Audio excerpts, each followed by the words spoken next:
Graça e paz, amados, passando aqui para poder ser bênção na tua vida mais uma vez. Desde já, muito obrigado por você abrir o teu lar para me receber através desta mensagem. Para você que não me conhece ainda, está chegando agora, seja bem-vindo, seja bem-vinda. Eu me chamo Pastor Tiago Matos e quero ser bênção na tua vida através do canal Palavra de Esperança. Amém? Quero aproveitar e fazer um convite para que você se inscreva para que a nossa família, a família Palavra de Esperança, continue crescendo para sermos bênção na vida das pessoas, tá bom? E se o vídeo for bom, se o conteúdo for verdadeiro, você pode dar o seu joinha se você se sentir à vontade, tá bom? E no final compartilhar para que mais vidas sejam abençoadas, tá bem? Eu quero falar sobre a sutileza das pessoas que se achegam na nossa vida e quando menos percebemos, já estamos dando lugar demais para elas. Quem são as pessoas que têm acesso à tua história? Quais são as pessoas que têm acessado com muita facilidade lugares importantes e especiais na tua vida? Todo mundo que você conhece tens o costume de falar da tua vida?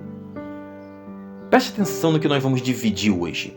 Nós vamos falar sobre Adão, Eva e a serpente, e do Salmo número 1 também. Nós vamos falar também sobre um recado muito importante que o apóstolo Paulo envia a carta aos Coríntios. E com esses 3 textos vamos ter uma grande reflexão e eu espero que seja de grande importância para a tua vida. Amém? Vamos lá? Capítulo 3 de Gênesis, no versículo 4, diz assim, ó: Então a serpente disse à mulher: É certo que não morrereis, porque Deus sabe que no dia em que dele comerdes, se vos abrirão os olhos, e, como Deus, sereis conhecedores do bem e do mal. Vendo a mulher que a árvore era boa para se comer, agradável aos olhos e árvore desejável para dar entendimento, tomou-lhe do fruto e comeu, e deu também ao marido, e ele comeu. Vamos dar uma pausa aqui na leitura para a gente poder entender um pouquinho. Havia um relacionamento muito poderoso entre Deus, Adão e Eva. Deus criou, Deus os formou, Deus deu o jardim para eles. A palavra no original, no hebraico, jardim, quer dizer lugar fechado. Deus criou algo poderoso, fechou, protegeu só para eles. Estava tudo indo bem, tudo fluindo, porque havia uma confiança do Adão, da Eva, para com Deus. Até que a serpente se aproxima e começa a conversar com Eva. Presta atenção, se você e eu temos conhecimento dos nossos princípios, sabemos de onde viemos, presta bem atenção no que eu vou falar. Sabemos de onde viemos, porque tem conversinhas que ressuscitam os monstros que um dia fizeram parte da nossa história. Tem tipo de conversa e tipo de pessoa que dá um start e tenta trazer demônios e práticas perversas que um dia fizeram parte da nossa vida. Por isso a intenção de estar atento. Tudo estava indo bem até que a serpente se achega com uma conversinha muito rala, sabe? Muito fraca. Porque se Adão e Eva conhecia Deus por quem ele era, não teria conversa nenhuma que provasse ao contrário do que Deus falara. Concorda comigo? Da mesma forma somos nós. Se você tem confiança em alguém, se você A tem confiança em B e C aparece contando para você A que B fez alguma coisa, se você tem confiança em B, qualquer conversa que vier de C não vai fazer diferença para você. Mas se você não tem confiança em B, qualquer conversa que C trouxer à tona vai deixar você preocupado. Então, não tinha por que acontecer o que aconteceu, porque Adão e Eva deveriam confiar nas palavras que Deus liberou para eles. Olha só no início do capítulo 3. Mas a serpente, mais sagaz de todos os animais selváticos que o Senhor Deus tinha feito, disse à mulher: É assim que Deus disse? Não comereis de toda a árvore do jardim? Olha a conversinha da serpente. Respondeu-lhe a mulher: Do fruto das árvores do jardim podemos comer, Mas do fruto da árvore que está no meio do jardim, disse Deus, dele não comereis, não tocareis nele, para que não morrais.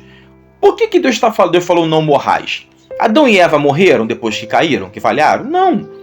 Então a morte aqui, muitas das vezes, não é a questão de morte física, mas existem pessoas que são tão destrutivas, são tão maliciosas, que elas conseguem fazer com que áreas da nossa vida venham morrer, se desfazer. Elas trazem prejuízo emocional para a nossa vida. Então Deus aqui fala que Deus criou a serpente como o animal mais sagaz. Então Deus, por que Deus fez da serpente um animal tão sagaz ao ponto de ele poder ser o acesso para a queda? Sabe, a questão não está na criação de Deus para com a serpente, mas o quanto Adão e Eva deveriam confiar no Senhor. Talvez você está colocando culpa em alguém hoje porque você se deu muito mal por causa de conversinhas. E a culpa não são das pessoas que são maliciosas, são perversas. A culpa é nossa, porque damos acesso a certas pessoas que nós não deveríamos dar. Você concorda comigo? O problema aqui não é a serpente ser sagaz, ser esperta. O problema foi Eva dar ouvidos para ela. Quando ela fala no 5, porque Deus sabe que no dia em que dele comerdes, se vos abrirão os olhos, e como Deus sereis conhecedores do bem e do mal. Numa conversa simples, a serpente não precisou dar exemplo de nada, apontar nada. Ela só conversou, e aquela conversa ativou a curiosidade em Eva. Aquela conversa fez com que Eva viesse a balançar e refletir e colocar em dúvida tudo aquilo que Deus tinha falado para ela e para Adão. Porque quando chega no 6, ela fala assim, vendo a mulher que a árvore era boa para comer, agradável aos olhos e desejável para dar entendimento, tomou do fruto e comeu. Ela já começou a enxergar a árvore de uma forma que não tinha enxergado antes. Por que ela começou a enxergar diferente? Porque a serpente ludibriou ela. Eu já quero abrir um gancho aqui. Já percebeu que muitas das vezes nós temos a nossa vida, a nossa rotina, aí vem uma promoção no trabalho, vem um lugar novo fazer parte da nossa vida, e ali começamos a conhecer novas pessoas. E essas novas pessoas têm um linguajar diferente, têm uma convivência diferente, têm uma postura diferente, e dependendo de como eu estiver me relacionando com essas pessoas, elas podem fazer com que coisas sejam despertadas em mim de uma forma destrutiva. Eu lembro de uma vez conversando com uma pessoa que ela me falou que tinha sua vida normal, casamento, filhos, e aí ela foi promovida e nesse setor de trabalho ela começou a conviver com mais pessoas, pessoas bem alinhadas, pessoas bonitas, bem vestidas, com uma conversa diferente do que ela tinha em sua casa, com as pessoas com uma visão diferente com que ela via dentro de sua casa. E o que aconteceu? Por uma pequena distração, ela já começou a olhar o mundo na visão da conversa daquelas pessoas que começaram a fazer parte da vida dela, e tudo que ela tinha em casa ela começou a menosprezar. Ela começou a desvalorizar o que tinha em casa e valorizar ter os olhos cheios de brilho em cada acesso, em cada conversa, em cada almoço, em cada papo com essas pessoas. Sabe, o problema não são as pessoas, os lugares, é como nós nos comportamos diante dessa situação. Nós precisamos ter conhecimento de quem somos, valorizar as nossas conquistas, nossas famílias e prestar atenção, porque às vezes perdemos coisas importantes porque damos acesso demais a quem não devemos dar. Vocês concordam comigo? Vamos lá então, 7. Abriram-se então os olhos de ambos e, percebendo que estavam nus, coseram folhas de figueira e fizeram cintas para si. Quando ouviram a voz do Senhor, que andava no jardim pela virada do dia, esconderam-se da presença do Senhor Deus, o homem e sua mulher, por entre as árvores do jardim. Os olhos deles foram abertos, o acesso ao bem e ao mal eles tiveram, porque Deus queria protegê-los disso. A imortalidade teria risco se eles tivessem acesso ao proibido. E o que aconteceu? Eles foram lá. A culpa não foi da serpente, a culpa não foi porque Deus não estava presente, é porque eles não cumpriram o papel de confiança que deveria ter nas palavras que Deus liberou sobre a vida deles. E o que aconteceu? A queda veio. E o que acontece? Muitas vezes, quando nós temos uma queda, procuramos culpados. 12 e 13. Então disse o homem: a mulher que me deste por esposa, ela me deu da árvore, e eu comi. Disse o Senhor Deus à mulher: que é isso que fizeste? Respondeu a mulher: a serpente me enganou e eu comi. Adão põe a culpa em Eva, Eva põe a culpa na serpente, ou seja, ficou um bololô de informação, mas no final, sabe o que aconteceu? Olha o versículo 23. O Senhor Deus, por isso, o lançou fora do jardim do Éden, a fim de lavrar a terra do que fora tomado. Consequência de que isso? Esse ter sido colocado para fora do jardim fechado, construído para eles, está no versículo 17. E Adão disse: visto que atendeste à voz da tua mulher e comeste da árvore que eu te ordenara não comesse, maldita é a terra por tua causa. Em fadigas obterás dela o sustento durante os dias de tua vida. Deus fala para Adão: você deu ouvidos, independente das vozes externas, você era para conservar no teu coração, Adão, o que eu te falei. E é assim que acontece: pessoas externas vêm e começa com conversinha, e começa a apontar que aqui pode, aqui não pode. Quando nós damos acesso demais às pessoas, elas entram na nossa vida, entram na nossa casa, já começa a mostrar pra gente qual roupa devemos vestir, qual é a posição que os móveis têm que ficar na sala. As pessoas chegam ganhando liberdade, mas o problema não é porque elas são entronas. O problema é que nós damos liberdade demais.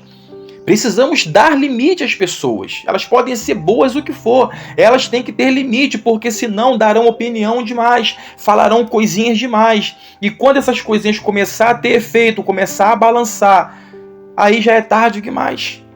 Amém? Agora nós vamos lá em Salmo de número 1, já estamos indo para o final desse vídeo. Eu já te agradeço que você ficou até aqui. Não esquece, mais uma vez, deixe seu joinha se o conteúdo está sendo bênção para você.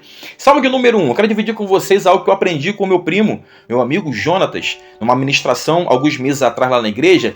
Ele falou algo muito interessante no Salmo de número 1, que ainda hoje fala meu coração, e eu sei que vai se encaixar com essa palavra. Olha só: bem-aventurado o homem que não anda no conselho dos ímpios, não se detém no caminho dos pecadores, nem se assenta na roda dos escarnecedores.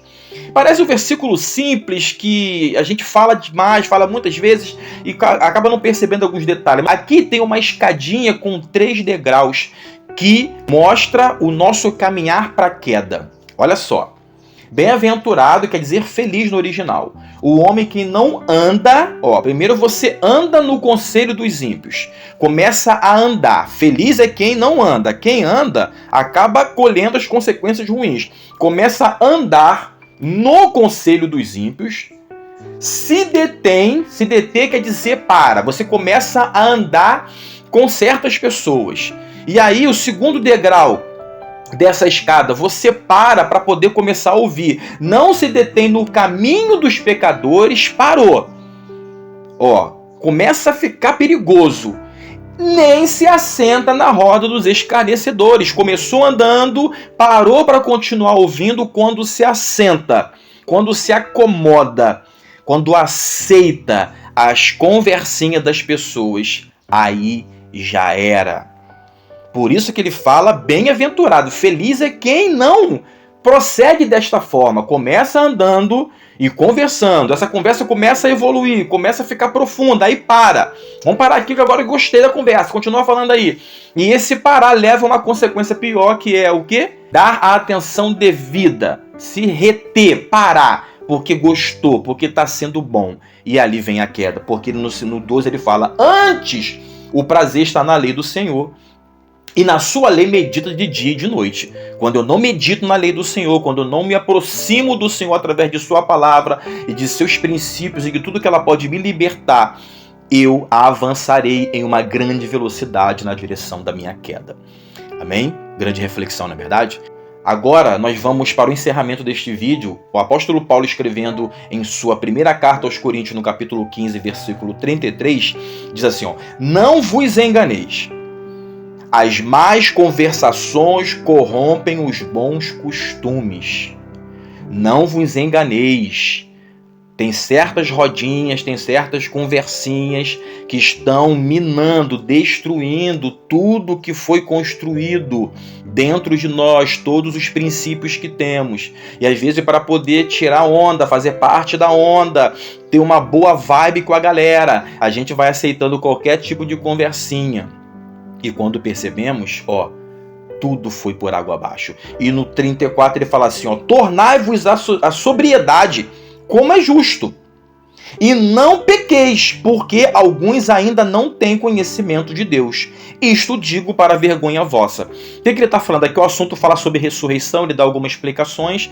Ele fala, vocês têm que ter postura, porque tem muitas pessoas que ainda não se converteram a Cristo e que precisam de norte, precisam de pessoas como bússola para chegar no Senhor Jesus. E se essas pessoas que têm visto Cristo em você, perceber que você está fazendo parte de conversações erradas, que você tem tido posturas duvidosas, elas nunca vão querer conhecer a Cristo. Por quê? Porque elas estão começando a observar que o que está falando em você mais alto são os seus comportamentos ruins do que tudo que você construiu ou o que foi ensinado para você durante a jornada. Amém? Quero abençoar a tua vida com esta palavra no nome de Jesus. Espero que seja bênção. Abre os teus olhos. Não abra a porta para qualquer pessoa. Preste atenção com quem você tem conversado, porque dependendo dos acessos, pode vir grandes ruínas. Amém? Eu abençoo a tua vida com esta palavra, no nome de Jesus.